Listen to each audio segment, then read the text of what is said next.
poliovirus adalah virus RNA dari famili Picornaviridae yang menyebabkan penyakit polio. Virus ini sangat menular dan menyebar terutama melalui jalur fekal oral, yaitu lewat konsumsi makanan atau air yang terkontaminasi tinja orang yang terinfeksi. Umumnya, masa inkubasi virus polio berkisar antara 3 hingga 6 hari, dengan kelumpuhan dapat terjadi dalam waktu 7 hingga 21 hari setelah infeksi. Sebagian besar orang yang terinfeksi polio tidak menunjukkan gejala atau hanya mengalami gejala ringan seperti demam, sakit kepala, radang tenggorokan. Namun, pada kasus yang lebih parah, virus dapat menyerang sistem syaraf dan menyebabkan kelumpuhan permanen. Faktor risiko terkena polio meliputi tidak mendapatkan vaksinasi polio, imunisasi yang tidak lengkap, serta tinggal di daerah dengan sanitasi yang buruk. Berkat program vaksinasi global, kasus polio telah menurun lebih dari 99%, tetapi penyakit ini masih endemis di beberapa negara seperti Afghanistan dan Pakistan. Jadi, meski polio hampir musnah, vaksinasi tetap penting untuk mencegah kebangkitan virus ini. Lanjut ke bagian morfologi poliovirus. Poliovirus merupakan famili Picornaviridae dengan genus Enterovirus dan spesies Enterovirus C. Poliovirus ini memiliki ukuran yang kecil sekitar 27-30 nanometer. Poliovirus ini memiliki bentuk ikosahedral seperti bola yang terdiri dari 20 bidang segitiga sama sisi. Poliovirus ini tidak memiliki lapisan selubung lipid atau envelop. Namun ketiadaan selubung ini justru menjadi keunggulannya. Poliovirus mampu bertahan di lingkungan asam seperti lambung dan lebih resisten terhadap deterjen ringan, membuat penularannya melalui rute fekal oral menjadi sangat efektif. Struktur kapsid poliovirus terbuat dari 4 protein utama yaitu VP1, VP2, VP3, dan VP4.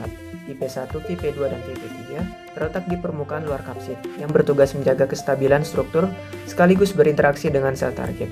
Sedangkan VP4 berada di bagian dalam sel, berfungsi melindungi materi genetik virus dan dilepas saat virus mulai menginfeksi sel. Yang membuat poliovirus sangat khas adalah keberadaan struktur canyon pada permukaan VP1.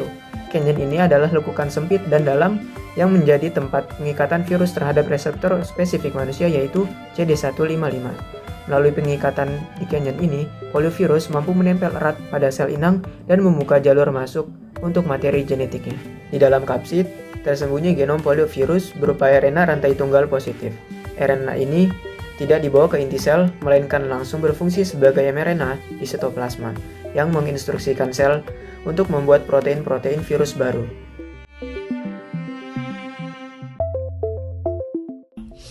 Media kultur poliovirus biasanya menggunakan sel mamalia seperti sel HeLa dari sel kanker salivik manusia, sel Vero dari ginjal monyet Afrika. Sel-sel ini ditumbuhkan dalam media nutrisi seperti minimum essential medium atau Delbuco modified eagle medium yang diperkaya dengan serum fetal bovine serta antibiotik untuk mencegah kontaminasi. Proses kultur dilakukan pada suhu 36-30 derajat Celcius dalam suasana 5% karbon dioksida yang menyerupai kondisi tubuh manusia. Setelah sel mencapai kepadatan tertentu, poliovirus diinokulasi dan virus akan menyebabkan sitopatik efek, yaitu perubahan morfologi sel akibat infeksi. Kultur poliovirus ini digunakan dalam berbagai keperluan seperti produksi vaksin polio dan penelitian virologi. Selanjutnya yaitu karakteristik pertumbuhan poliovirus di dalam kultur. Nah, jadi setelah dilakukan inokulasi poliovirus ke dalam kultur sel, maka dalam kurun waktu 24-72 jam akan terlihat perubahan morfologi sel yang khas, yaitu yang pertama akan terlihat pembulatan dan penggumpalan sel. Nah, lalu sel-sel yang menggumpal tadi akan terlepas dari permukaan monolayer kultur yang kemudian akan terjadi kerusakan dan kematian sel secara progresif. Nah, di sekitar bagian sel-sel yang telah mati akan terbentuk zona lisis atau plak. Nah, perubahan-perubahan morfologis tadi itu biasanya kita kenal dengan CPE atau cytopathic effect yang merupakan indikator utama keberhasilan dari pertumbuhan poliovirus di dalam kultur. Lalu bagaimana sih sih struktur antigen dari poliovirus? Nah, jadi poliovirus ini terdiri dari dua struktur utama, yaitu genom dan juga kapsid. Nah, genom dari poliovirus ini berupa RNA dengan untai tunggal yang memiliki panjang sekitar 7.441 nukleotida. Lalu untuk struktur kapsidnya ini berbentuk ekosahedral dengan diameter sekitar 30 nanometer. Nah, kapsid dari poliovirus sendiri ini tersusun dari 4 protein struktural utama, yaitu VP1, VP2, VP3, dan juga VP4. Lalu untuk protein struktural VP1, VP2, dan juga VP3 ini membentuk permukaan kapsid yang akan terlihat langsung oleh sistem imun dan akan menjadi target utama dari antibodi.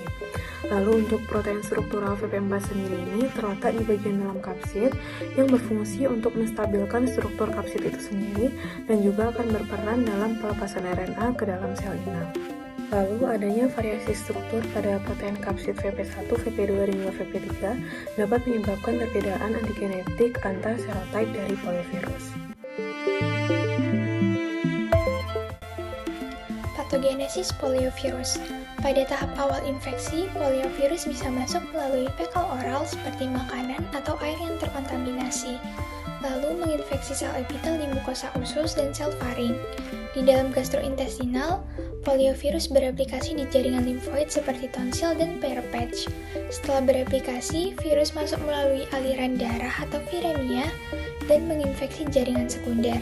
Jika sistem imun tubuh lemah, maka poliovirus bisa melewati blood-brain barrier atau saraf perifer menuju sistem saraf pusat. Lalu, virus menginfeksi dan menyerang motor neuron di medula spinalis, batang otak, dan korteks motorik sehingga menyebabkan kematian neuron atau kelumpuhan.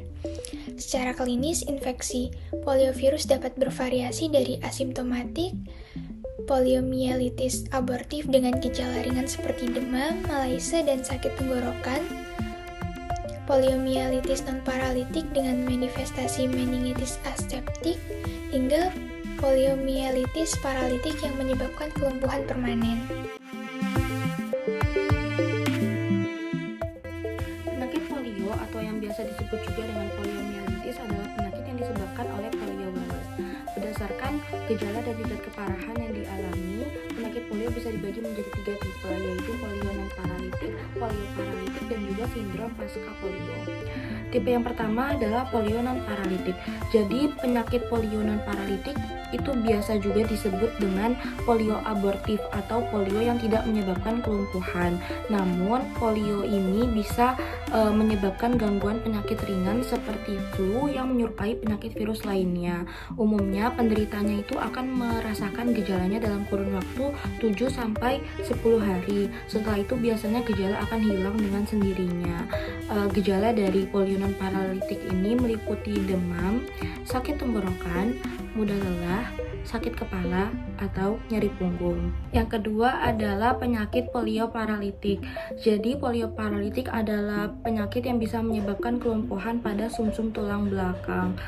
Biasanya gejala dari polio paralitik ini akan serupa dengan gejala dari polio non-paralitik di 1 minggu pertama terinfeksi. Setelah 1 minggu, gejala dari polio paralitik yang akan muncul yaitu hilangnya refleks, kejang parah, nyeri otot, serta kelumpuhan mendadak seperti di pinggul atau pergelangan kaki. Selain itu, dalam beberapa kasus polio paralitik, virus polio bisa menyerang otot yang membantu sistem pernapasan sehingga bisa menyebabkan kematian. Yang ketiga adalah sindrom pasca polio. Jadi sindrom pasca polio adalah sekumpulan tanda atau gejala yang bisa menyebabkan kelumpuhan pada seseorang setelah beberapa tahun mengalami serangan polio. Biasanya kelumpuhan ini datang setelah 15-35 tahun kemudian. Gejala umum dari sindrom pasca polio yaitu kelemahan sendi, sulit bernapas, sulit menelan, depresi, serta mudah lelah.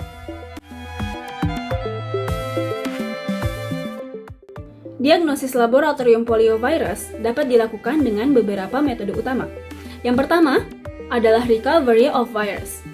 Virus dapat diperoleh dari usap tenggorokan yang diambil segera setelah timbulnya gejala atau dari sampel feses dan swab rektal yang dikumpulkan selama beberapa minggu setelah infeksi. Pada individu imunodefisiensi, virus bahkan dapat diekspresikan dalam jangka panjang, Namun, berbeda dengan beberapa enterovirus lain, poliovirus jarang ditemukan di cairan cerebrospinal. Spesimen yang dikumpulkan kemudian harus segera dikirim ke laboratorium dan bila perlu dibekukan untuk mencegah degradasi. Di laboratorium, spesimen akan diinokulasikan ke dalam kultur sel manusia atau monyet. Setelah inkubasi, efek sitopatik biasanya muncul dalam 3 hingga 6 hari dan virus yang diisolasi dapat diidentifikasi melalui uji netralisasi dengan antisera spesifik atau dengan metode PCR. Metode selanjutnya yang kedua adalah nucleic acid detection. Deteksi langsung asam nukleat dari enterovirus termasuk poliovirus dapat dilakukan dengan menggunakan reverse transcription PCR. Teknik ini menawarkan sensitivitas tinggi dan dapat mendeteksi berbagai serotype virus secara luas atau secara lebih spesifik terhadap poliovirus. Metode ketiga yang dapat digunakan adalah serologi. Antibodi netralisasi terhadap poliovirus muncul sejak fase awal infeksi dan dapat bertahan selama bertahun-tahun. Untuk membuktikan infeksi aktif, dibutuhkan 2 serum yang diambil secara berpasangan untuk menunjukkan kenaikan titer antibodi terhadap poliovirus. Penting untuk diketahui bahwa infeksi pertama menghasilkan respons imun yang spesifik terhadap tipe virus, sedangkan infeksi berikutnya dapat menginduksi antibodi terhadap antigen grup yang dimiliki bersama ketiga serotype poliovirus. Hingga saat ini belum tersedia antivirus spesifik untuk mengobati infeksi poliovirus. Terapi yang diberikan sepenuhnya bersifat suportif untuk membantu meringankan gejala klinis yang dirasakan serta mencegah terjadinya komplikasi lebih lanjut. Penanganan difokuskan pada pemberian istirahat total, penggunaan obat analgesik seperti ibuprofen dan paracetamol untuk meredakan demam dan nyeri, serta penggunaan kompres hangat untuk membantu meredakan kejang otot. Pada kasus dengan gejala ringan, perawatan dapat dilakukan di rumah saja. Akan tetapi, gejala klinis berat mengharuskan pasien untuk dirujuk ke rumah sakit sehingga mendapatkan tata laksana lebih lanjut dan mendapatkan tindakan suportif serta pencegahan cacat. Dengan harapan, anggota gerak dapat berfungsi kembali semaksimal mungkin. Terapi fisik digunakan untuk merangsang otot, sedangkan obat antispasmodik diberikan untuk mengendurkan otot dan meningkatkan mobilitas. Walaupun langkah-langkah tersebut dapat membantu memperbaiki fungsi gerak, tetapi tidak dapat mengembalikan kelumpuhan permanen yang disebabkan oleh polio. Pada kasus yang melibatkan kelumpuhan otot pernafasan, ventilator portable sangat penting untuk mendukung fungsi pernafasan. Penemuan dini dan juga perawatan dini akan menjadi kunci utama di mana mempercepat pemulihan dan mencegah bertambahnya kecacatan.